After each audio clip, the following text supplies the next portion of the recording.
This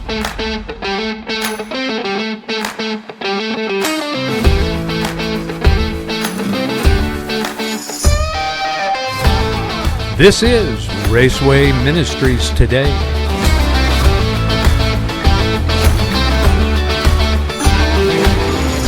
Thanks for joining us for Raceway Ministries Today. In just a moment, we'll be sharing with you the latest of what's going on in the world of Christian ministry and outreach through the National Fellowship of Raceway Ministries. I'd like to welcome everyone to this edition of Raceway Ministries Today. Raceway Ministries Today is our podcast opportunity to be able to talk about things that are going on out there in the motorsports world, particularly when it comes to the whole idea of doing ministry. My name is Roger Marsh, and I'm the director of the National Fellowship of Raceway Ministries.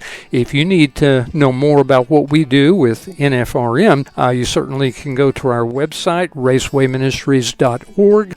You can head over to our YouTube channel and pick up some other podcast interviews and things that we have there. And then we have 2 or 3 Facebook pages, National Fellowship of Raceway Ministries, and then we have one called Raceway Ministries at the Short Tracks. And then you can also go to Gateway Racing Ministries and pick up some information about what we do around the St. Louis area. And then Middle Tennessee Raceway Ministries is a page that we have for what we do over there in the Nashville area. So check out all those things, and otherwise, if you need more information about Raceway Ministries, you can always contact me, rogermarsh13@gmail.com, or you can give me a call, 940-367-4940. But thank you for joining us for today's podcast. It's exciting to be able to talk to people that are actively involved and doing some great things out there in motorsports ministry. And today we have the privilege of talking with Jim Mitchell. Jim and Robin have been a part of the ministry there at the Colorado National Speedway for many, many years. Jim served as lead chaplain there for a long time. Currently, there's another gentleman that has stepped into that position, but Jim and Robin, they just continue to hang out at the Speedway and minister to folks and find out what their needs are and minister to them with the love of Jesus. And we're just so thankful for Jim and Robin and all that they do. So, Jim,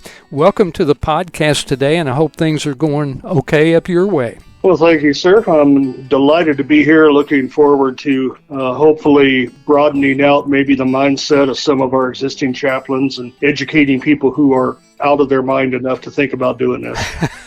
Well, you hit the nail on the head. Sometimes I think you have to be crazy to go out and do some of the things that we do in Raceway Ministries work, but what a great calling it is, and you and Robin have just done an outstanding job of being a part of it. Now, I got to ask you a couple of questions. I guess you might call them cultural questions. How do you pronounce the name of your state? How do you pronounce it? Well, I'm not a native, so take this with a grain of salt. I call it Colorado. Okay, all right. Well, I've heard Colorado, I've heard different things. So you call it Colorado, and I don't know what the locals do up there. But most of the time when we think of Colorado, I know being a Texan, whenever I think about Colorado, I think of vacations that I took with my family when I was a kid growing up. We'd go up and see the Rocky Mountains and go up Pikes Peak and, go to all the destinations that are up there. I know guys that go elk hunting and moose hunting up there every single year. And then, of course, when it comes to sports, and I know you're a big sports guy, I can't help but think about Denver Broncos and Colorado Rockies and all the sports activity that goes on up in that area. But, when it comes to auto racing, I really don't think about Colorado that much. I've heard of the Pikes Peak Hill Climb, and I know the IndyCar Series raced up at Pikes Peak International. But when I think about circle track racing, I think about Texas, and I think about Indiana, and I think about North Carolina, all those racing states. But Colorado, it really didn't come to mind. So give me a little bit of insight here. You don't have to go into the history of it, but what's the current racing culture like up there in your neck of the woods, and particularly there at Colorado National Speedway, where you guys serve as chaplains? Sure. Well, I'll give you just a quick overview. Okay. The track itself, and I'm just going to call it CNS for short. Sure. That's what we all call it around here. It saves having to figure out how to pronounce the name of the state. Okay, good. Physically, the track is located in a small community called Dacono, which is about 25 miles north of downtown Denver. Okay. track was started in 1965 as a half-mile dirt track. And then somewhere in the mid-'80s, they paved it, and it became its current 3/8 mile configuration. Also has a figure-8 layout. It's a NASCAR-sanctioned track with 200 race teams spread across actually 11 divisions. Top of the food chain are our super late model guys, and a lot of them also tour nationally. They are basically touring late models. A couple of our other popular divisions are a very active pro truck division, very fan-favorite figure-8 division. We also, if you're familiar with Legends, we have a huge Legends. Oh, yeah. Yeah. Our guys are part of the Rocky Mountain Legends Racing Association, and we average over 30 cars an event. Cool. And it got to the point to where it was so chaotic because CNS is a little bit bigger than many of the tracks they run on. Most of them run on a quarter-mile track or a fifth-mile track. And so it's almost like a super speedway for these guys. Yeah, sure. And our car count was getting so big, we actually had to take our main events and divide it up into a regular main and then a fast main. Okay. Based on qualifying speeds. Otherwise, we would have had just, you know how Legends are. You have such a wide disparity in experience and talent. Yes. And we've got about 5 guys who are head and shoulders above everybody else for talent. And some of these younger kids would see them do things that they can get away with doing. And these kids would try to do it and they couldn't do it because they just didn't have the skill. Right.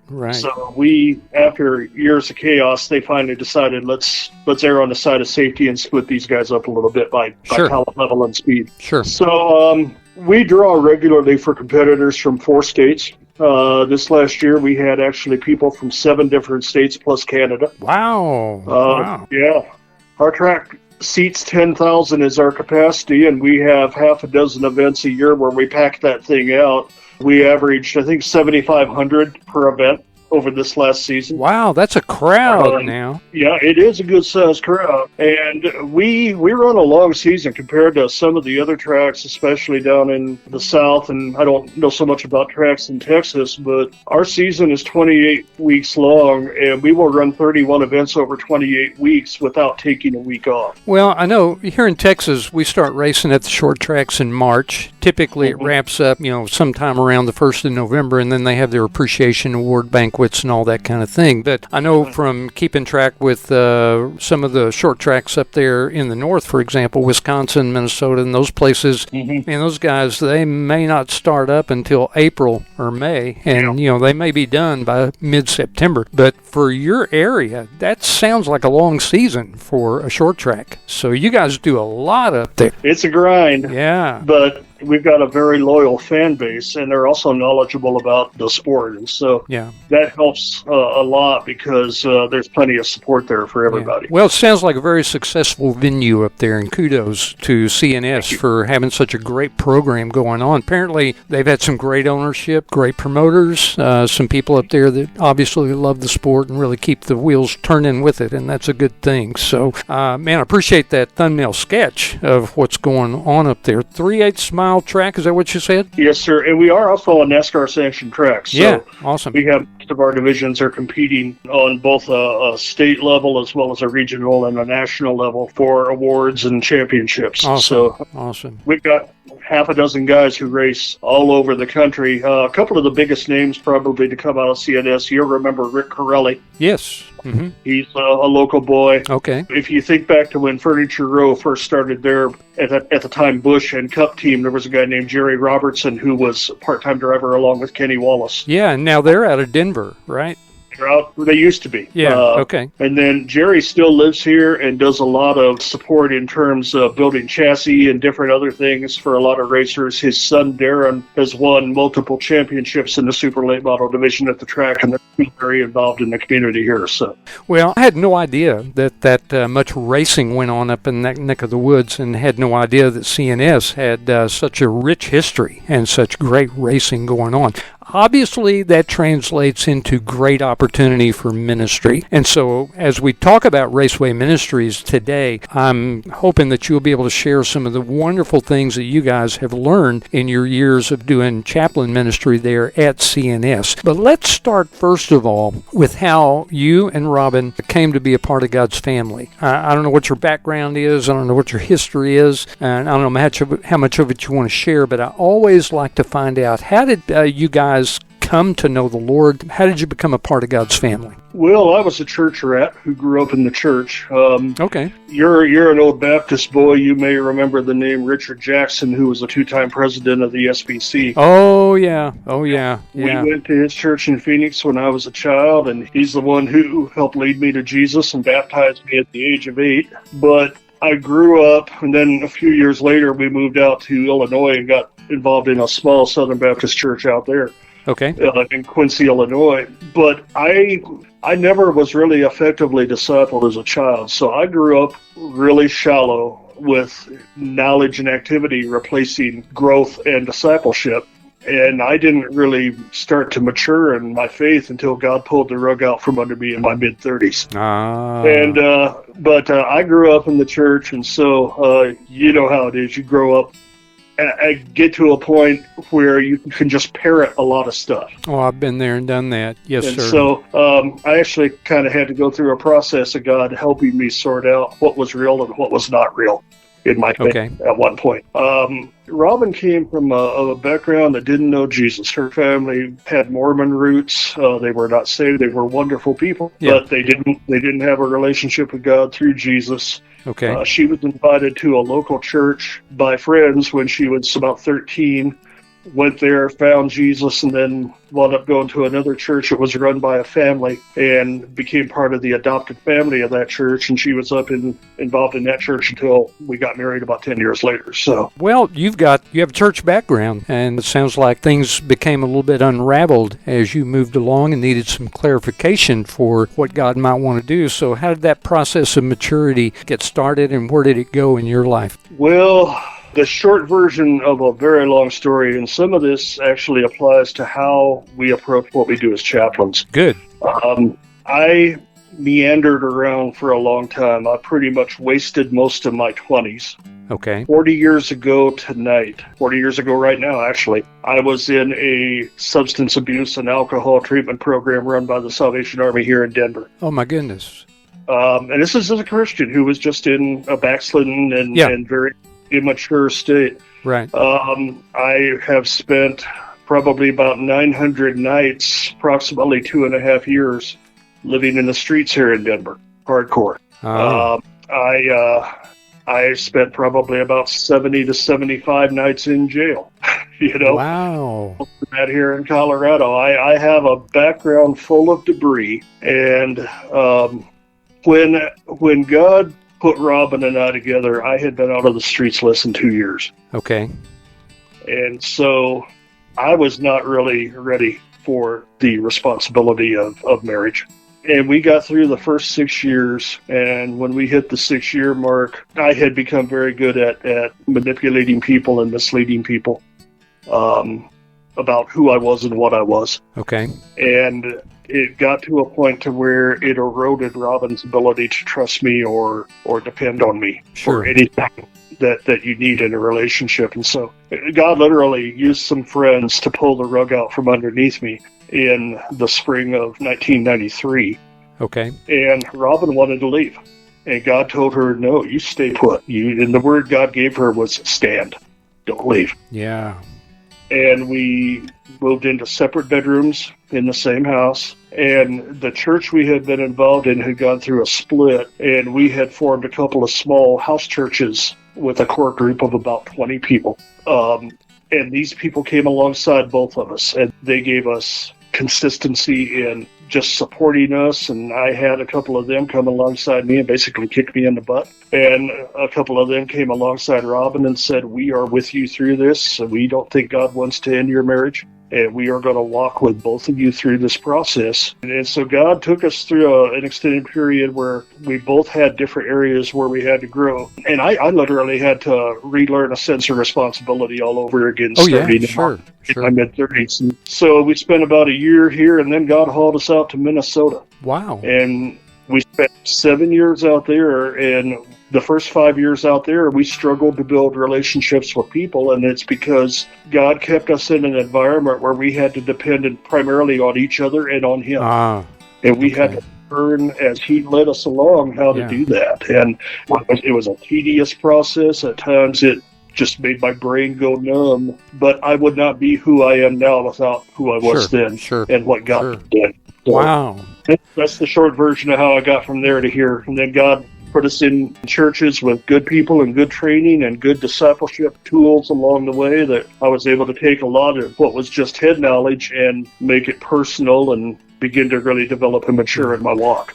Well, you know, I've learned along the way in my own life, Jim, that it's in the fire and it's in the hard times, it's in the challenges, and it's going through the mud where you grow and where you learn a lot of things that you wouldn't learn otherwise. And it sounds like God has done that, but it sounds like along the way, He took you everywhere you needed to go and surrounded you with people just like you needed to come and love on you and to be there for you and for Robin and to be patient and let God do His thing in your life. And I can obviously directly see how that would prepare you for being in such an environment, such as a raceway setting, to minister to people who have been or are going through the same type things. You know, I'm a big fan of 2 Corinthians chapter 1, where it indicates very clearly that God has loved us and comforted us through all the things that we've been through so that we might be able to pass that comfort and that love and that strength on to other people. And it sounds like that's exactly what God's done through you and through Robin. And I just thank God for your story and for His grace abounding in the midst of some dark times in your life. So do I. We have been married 36 and a half years. Wow. And it's kind of odd because when we got married, you remember Robin's still in this church where she had become an adopted daughter. Uh-huh. The Monday before we got married, one of the elders in the church showed up at work for her and tried to talk her into canceling the wedding. My goodness. Wow. There were several other friends of hers in that church that got married around the same time we did. And I'm thinking right now of 4 particular marriages. All 4 of those marriages have failed. And here we are. And we were branded as the ones who weren't going to make it. And by the grace of God, here we are. Wow. What a story. Well, I want to remind all of our listeners that we are talking with Jim Mitchell, who has been lead chaplain at Colorado National Speedway for several years. He and Robin continue to minister there as part of a chaplain team. And what Jim has just described, a lot of people might think that that kind of a person with that kind of a background doesn't sound like a very good candidate to be a chaplain to do Christian ministry at a place like a raceway. But I want to remind our listeners that that kind of preparation may be exactly what God needs to have in place at a speedway to be able to reach people. Because I know from my experiences at both short tracks and at major speedways out in NASCAR campgrounds, when people are there at the raceway doing their thing, they bring all their garbage and their baggage with them, and they're just who they are. And they need somebody that can relate to them and show them how powerful God's grace can work. So, Jim, I think your story just meshes perfectly with that kind of an approach. So I have to ask the question then, how did you get involved in racing? And did you have any other racing experience before you became part of the chaplain team there at CNS? Well, my family didn't have any involvement in the sport, but I had been exposed to the sport and a fan of the sport since I was a young child. My earliest heroes actually among athletes were AJ. Oh, man. Wow. Mario and Richard. Yeah, good. And I was born in Albuquerque, and my parents lived there for many years, and my dad was actually the milkman for the Unser family. No kidding. With the old pork dairy when he was there. And so when I learned that, I was like 6 years old, and I'm already getting attracted to racing, and it just gave me a point of contact with somebody who I could point to and go, okay, my dad knows that. That's cool. Yeah, sure. But we moved to Phoenix when I was 4 years old, and through activity with scouts there, I got to go to my first event at the track there in Phoenix in 1969 when I was 10. Okay. And that was the first actual race event I had been to, and I was addicted immediately. Oh, sure. Absolutely. And then we moved to Illinois the following year, and eventually I had friends from school whose family was involved in racing, and so through the years, I tagged along with them to tracks all over the Midwest. Sometimes I helped, sometimes I got in the way, often both happened. Eventually I had friends from college who raced, and I helped crew for them, and we ran dirt and asphalt tracks all over a 3-state area, Missouri, Illinois, and Iowa. So okay. By the time moved out here, I was already passionately following the sport and looking for opportunities to be involved. Okay, so how did it come about there at CNS? How did that door open up? Well, because of the activity we just described in my life, I had a lengthy period of time where I was not really able to be involved in the sport. Okay. And my initial concept of chaplains actually was limited to the military and hospital. Sure, yeah. I was introduced into the whole concept of chaplains at a racetrack through a magazine article I saw about MRO back right around the late 90s. And then a couple of years after that, Dale was killed. Yes. And it put a lot of exposure on the need for ministry in situations like that. Yeah. And so I was, over a period of time, drawn more and more to wanting to learn more about what that type of chaplaincy looked like. I'm going through a foundational period of growth in my own life at this point, and basically asking God, okay, what do you want me to be when I finally grow up? Right. And our pastor at the time was a guy named Tom Stipe with Crossroads Church of Denver. And Tom had been with Chuck Smith at the birth of the Jesus movement and had actually been on Chuck's staff, and then moved out here to found the first Calvary Chapel planted outside of the state of California. Okay, wow. And as we got to know Tom, he was a chaplain with local sheriff's departments and the FBI, and he also had spent 7 years as a chaplain to the Broncos. And so as we got to know Tom, and I'm feeling this increased desire to learn more about this, I had a great mentor right there. Yeah, no kidding. We had several conversations about what he felt were the qualities that an effective chaplain should have, and those conversations helped broaden my understanding and helped me see that I just might be equipped to do this. Good. So Good. I spent 7 years of God stirring the pot, but no opportunity came up. And I thought several times about trying to start something on my own, but I had a series of health issues over 5 of those 7 years that just kind of put me on hold. And that's at the point where I initially reached out to you, reached out to Frank Stark for info from him, a guy named Ken Webb, who's now the director of RFC here. Right. And you guys kept encouraging me during that whole period of time. And I had been attending events and starting to build relationships in the community at CNS for a few years. And I finally, through word of mouth, learned that there was a chaplain team out there, and it was a team of 4 people. And one of the guys on the team was also a driver, and he was about to step down from his role as a chaplain. He felt he couldn't be a competitor and a chaplain both, like it was too difficult for him to balance the two. Right. So he was going to step down, and he told me, we're looking for somebody to replace me. And when I heard that, it was just like God quickened something within me and said, go. So, wow, it was time. It was go time. It was time. So I contacted a guy named Brett Bettman, who had founded the chaplain team here. Uh-huh. We sat down, I shared my heart. He felt comfortable enough to invite me to the 2010 training with Billy Malden, Tim Griffin, and Kyle Broman. And so I became a chaplain starting with the 2010 season. Then I basically outworked everybody for 3 years, and I made such a pest of myself that Brett decided, I'm done with this. I need to get away from you. I'm going to make you head chaplain, and I'm done. So I became head chaplain in 2013. Okay. So. Well, I got to tell you, Jim, that doesn't surprise me. You're a doer. I mean, you're not a slacker at all. I mean, you got a lot going on. You stay very active. In fact, I want to just put this note in there for everybody.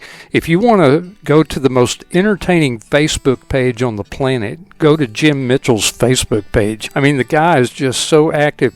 Jim, on your Facebook page, I mean, it's constant. You and Robin have something going on all the time. Your dogs are always featured on your Facebook page. You're always cooking something. And then you get on there and you beg the fans to show up at CNS next weekend. I mean, I can see why Brent would have considered you a nuisance, and he was ready to maybe get out of the way and just let you have it. Well, can I take a moment to share a story about the kind of trouble I can get into? Oh, gosh, please do. Please do. And I'll pay for this one because I'm sure he'll hear about it eventually. I won't mention his last name, but we have a driver and car owner named Robert.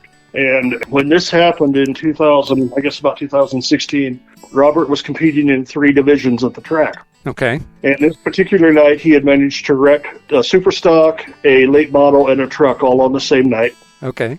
And he had left a strip of paint down the backstretch wall that was about 40 feet long off of his super stock. And so one of the things we always do at the end of the night is we circle through and check in with people to see how they're doing. Sure. And I already had an established, comfortable relationship with Robert, so I walked up to him and I just leaned against one of his wrecked cars and we're chatting, and I said, man, how you doing? And he turned and glared at me, didn't say anything for about 10 seconds, and then he took a deep breath, and he took the deep breath, and I thought, oh man, here we go. Yeah. And he, for about 2 minutes, unloaded all his frustration. And he finally, in a very colorful manner, of course. Yes, oh yeah, I'm sure. And so finally he had to stop for breath, and I just stood there with my arms folded staring at him, and he finally looked at me and he went, "What?" And I went, "Oh, I don't know. You want me to run down the street to Walmart and buy you a pacifier?" Oh. And he just glared at me, and I said, I'm sure I could find a nice bright pink one down there. It would match your complexion. He finally looked at me and he said, "I'm that bad, huh?" And I went, "Oh, no, you're worse." Oh, man. Golly, you were asking for it. So we were involved in a small group at that point through our church, and they gave us prayer cover and prayed for us and always asked how things were going at the track. Right. And so the following Wednesday, I shared this episode with them. And they had a single child who was now 11 years old. And Kim, his mom, when I told her the story, said, "I'll be right back." And she went back into a bedroom and came out with a bag of 5 pacifiers that had been their son's, and she had sterilized them and kept them. Oh, you're kidding. She handed me the bag and said, "I think you need these more than I do." Oh, wow. So the following week, we get to the track. Robert's competing again. I walked up to him with one pacifier in my hand and the rest in the bag hid behind my back. And I walked up to him and I went, "Hey, I got something for you." Oh, man. And he went, "What?" And I held it up and I said, "It's yours." And he glared at me again and he went, "Do you have another one?" And I threw him the bag. Oh, wow. I told him the same thing Kim had told me. "You need these more than me." Oh, and I turned around and I walked away again. Yeah. Well, at that point, he had a super stock where he had a stuffed Kermit the Frog taped to the C-post on the passenger side. Okay. So fans could see it. He took one pacifier and duct taped it in Kermit's mouth. He took a second one and hung it from a string where the rearview mirror would be. Right. Where it was within reach. And I know I saw him drive by a couple times sucking on that. Oh, thing. you're kidding. No, I'm serious. So it became a running gag the rest of that season. Well, the following year, at the drivers' meeting for opening night, one of our female drivers comes up to Robin and I giggling, and she had bought 2 boxes of pacifiers with a little light in it that lit up when you turned. Oh, my goodness. And she gave us 2 cases of 50 pacifiers each and said, I think we need to hand these out at the track, and it needs to start with you." Oh, man. Robert was the first person who got one, and we wound up eventually giving all of them away. Drivers, crew members, track officials, people in our concession stands, security guys. A lot of them, it became just a fun thing. Yeah. But, you don't realize, you think you're just having fun when you're doing stuff like that. Yeah, oh, yeah, sure. That goes a long way to building relationships. Well, that's exactly the point that I was fixing to make in response to your story. A lot of people have no idea the depth of chaplain ministry, and part of the depth of it is building relationships with these people in such a way that you can have that kind of fun and interact with them in such a way that your personalities mesh, and all of a sudden the other person realizes how much you really care for them. It's kind of like the old thing, if I didn't care for you so much, I wouldn't make fun of you. Exactly. When you get a relationship to the point where you can take jabs at each other like that, you're building trust, and that goes a long way toward being able to minister to these people. So what a great story. Now, Jim, I'm going to bring a halt to our conversation at this point because we've gone on for quite a length of time here, and I think what we're going to do is divide this podcast up into 2 different parts. Okay. This first part has been incredibly awesome because you have described a little bit about CNS and the Speedway there, its history and its background. You've described your background and how you and Robin came to know the Lord and how you got engaged there at CNS and the Chaplain team. And you've already kind of shared some of your trade secrets by telling this story about how to build relationships with people. So I think I'm going to let this be the first segment of our podcast and ask all of our listeners to please tune in for the second half of it, because the second half of the podcast, I want us to get into the nuts and bolts of chaplain ministry, some of the perspectives and the approaches that you guys take as you interact with these people, and just talk about how effective chaplain ministry takes place based on what you've already shared. So I want to invite all of our listeners to just come back to part 2 2 of our interview with Jim Mitchell, who's part of the Chaplain team at Colorado National Speedway. And we'll pick up on that and make some great points about Chaplain ministry and how it can be effective at the short track. So thank you all for listening today. Thank you for being a part of this part 1 of our podcast with Jim Mitchell. And of course, my prayer always is that as you head down the road course of life, if you need a Savior, if you need a spotter, if you need someone by your side, and if you need someone to get you into victory lane at the end of the road course, you need to trust the Lord Jesus as Savior. But until next time, we pray that God will bless each and every one of you. We hope you'll tune in next time as we continue to explore Christian ministry and outreach in motorsports through the National Fellowship of Raceway Ministries. If you'd like to learn more about the National Fellowship of Raceway Ministries, visit our website at racewayministries.org. Follow us on Facebook under the name National Fellowship of Raceway Ministries. Check out our podcast and videos found on our National Fellowship of Raceway Ministries YouTube channel. Meanwhile, thanks for joining us for this presentation of Raceway Ministries Today.